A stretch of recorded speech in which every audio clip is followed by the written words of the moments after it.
আসসালামু আলাইকুম। আজকে সত্য কথা আসছিলাম, দুয়ের কথা কইতাম আপনাকে। বিষয়টা হচ্ছে বন্য পাখি বনে সুন্দর, শিশুরা মায়ের কোলে, একটা কথা আছে না? তো আমি বিগত অনেকদিন থেকে ঘুঘু পাখিটা হালছিলাম, আপনারা জানেন। তারা পোষ মানাইছি, ঘুরাইছি, আন্ডাইছি, খাওয়াইছি, লওয়াইছি, তারপর সবকিছু মানে এভরিথিং, তার সবকিছুর দিকে ফোকাস রাখছি। তারে বড় করে তুলছিলাম, প্রাপ্ত বয়স হয়ে গেছে ইনশাল্লাহ।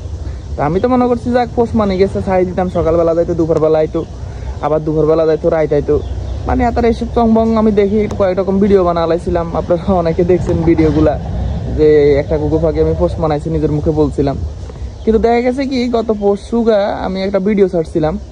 তো ওই ভিডিওতে ওই দিনও আমার কাছে ছিল, গতকালকে আমি দুপুরবেলা তারা ছাড়ছিলাম, এখন পর্যন্ত সে আসে নাই। তো আমি প্রথমত একটা ভিডিও ছাড়ছিলাম যে বেইমান বল। তো পরবর্তীতে আবার নিজের ভিতরে বুঝেছেন, আরে এত পোস্ট মানবো, আমার কমেন্ট, মানে আমার সাবস্ক্রাইবাররা কিছু কমেন্ট করছিল ভালোবাসার ক্ষেত্রে, বলছিল যে ভাই একটু ফাঁকনা বাঁধি রাখেন, অথবা খাঁচায় রাখেন, অথবা হাতে রাখেন, বাঁধি রাখেন, বিভিন্ন রকম কথা বলছিল। তো আমি একটা চুজ করছিলাম, মানে নিজের ভিতরে একটা জিনিস, মানে দেখা গেছে কি আমি তার শাড়ি ফালতে একটু দ্বিধা করছি না, তখন যখন দেখছি যে তার উপর আমার বিশেষ জন্ম নিছে, আমি তারা বাঁধি রাখতাম, হাতে বাঁধি রাখতাম।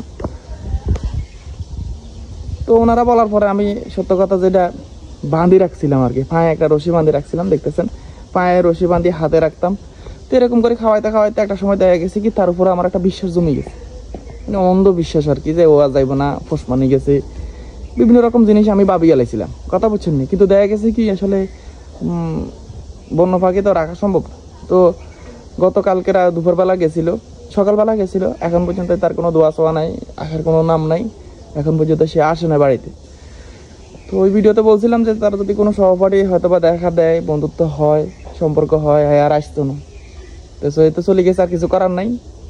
আমি আসলে আপনাদেরকে ভিডিও দেওয়ার চেষ্টা করছিলাম, অনেক কিছু দেখাইছিলাম, অনেক কিছু মানে তার তুলে ধরছিলাম, ভালো খারাপ, খাওয়াইছি, লওয়াইছি, তারে মুখ দড়ি খাওয়াইছি, তারে মানে সে যখন একরকম লুলা হয়ে যায় তখন তার সব কিছু সেবা টেবা করে এ পর্যন্ত আইছিলাম। মানুষের কথা বলে একটা যে ঘুঘু পাখির কোনো হিত নেই, ঘুঘু পাখি আছে নাই, এই আপনার বন্ধু তো আপনারা চিনে না। আসলে বাস্তবে কি, মানে ও যখন ক্ষুধা লাগতো আর কি, যখন তার ক্ষুধা লাগতো তখন রেমুড়া দিয়ে চলে যেত, মানে এখানে যেত, এখানে আসি বসি খাইতো লইতো। কিন্তু দেখা গেছে কি যখন তার একটা প্রাপ্ত বয়স হয়ে গেছে, মানে বুঝিয়ে লাগছে যার মালিকের কাছে যাইলে আপনার রোগী টাকাতে এখন দান আছে, এখন এর সময় তো আর আসে নাই। বেমানি আমার সাথে হয়েছে বলতে আমিও তার সাথে করছিলাম বেমানি, কারণ যেহেতু তার বাসাতে নাইনছিলাম। হ্যাঁ, মনে মনে ভাবতেছে আমি বাসাতে নাইলাম, কারণ মা বাপের তো খাওয়াই আর বড় করে যাক, গেছে। নেক্সট ডে আমি দেখি আর করে আনার চেষ্টা করুম। সবাই দোয়া করবেন, এতটুকুই। রমজানের দিন গেছে, যাক, কোনো আফসোস নাই, দেখা যাক। আবার আনলে হয়তো এই ভুলটা আর হইতো না। অনেকে আমার বলছিলেন যে এবার ফাটনা বাঁধি রাখেন, দান করেন, কিন্তু আমি করি নাই। তো যাই হোক, সবাই ভালো থাকবেন, আর চ্যানেলটা তো নতুন হলে সাবস্ক্রাইব করে দিবেন। ইনশাল্লাহ আমি আরও কিছু বাসা পাইছি, সন্ধান পাইছি, ওই বাসাগুলার মানে খোঁজ নিতে কিছুক্ষণ পরেই যাবো। কিছুক্ষণ পরে বলতে আজকে সময় বেল পড়ে গেছে, কিন্তু ইনশাল্লাহ আজকে না কালকে আবার যাবো। তো ভিডিওতে সব কিছু দেখানো হইব। তো সবাই চ্যানেলটা সাবস্ক্রাইব করে পাশে থাকবেন অনুরোধ করি।